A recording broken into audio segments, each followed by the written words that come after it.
I grew up in a military family, living in a small town just kind of like this. When you're in a space that feels somewhat isolated, communities, small towns like that develop a sense of closeness that's really hard to find somewhere else.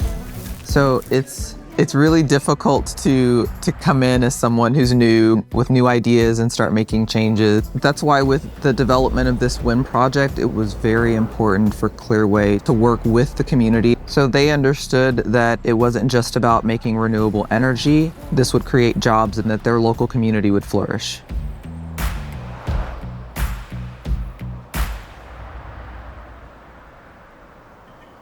For us to be successful at achieving the challenge of the energy transition, it's going to take many different kinds of partnerships. 2 years ago, TotalEnergies acquired half of Clearway Energy, which is one of the largest renewable companies in the US. And the Cedar Creek Wind Project has been a great example that demonstrates how together we've been able to move faster and make more progress. Idaho is very picturesque. There's so much green space. When you're installing dozens of turbines that are more than 400 feet tall, it becomes a part of the landscape. It was really critical and important for Clearway to engage with the community.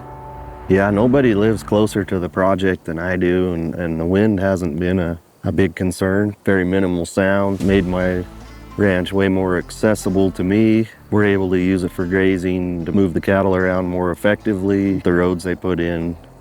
The total investment in Cedar Creek Wind Project has been $250 million, and it's created over 175 jobs.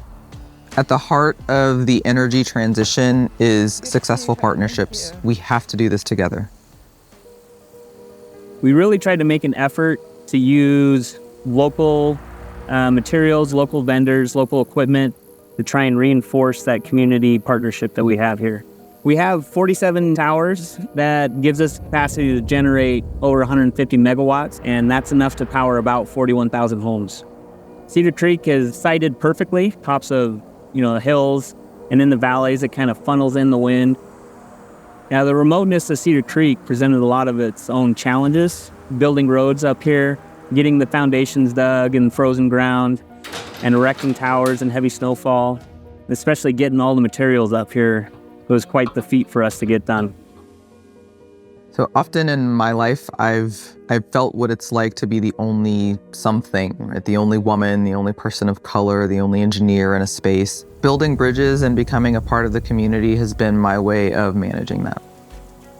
How's it been for things in the community since the Cedar Creek project has started up? So yeah, I think that there's been some great conversations. At the beginning of the project, we had a lot of donations from the Cedar Creek project, coats and gloves and hats and school supplies.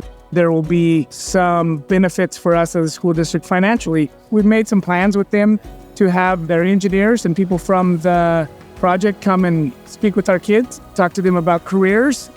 So it sounds like Clearway's been a pretty good neighbor to have. Yeah, they have. We talk about the road to carbon neutral as if there is one road to carbon neutral, and there isn't. There are many different ways to get there.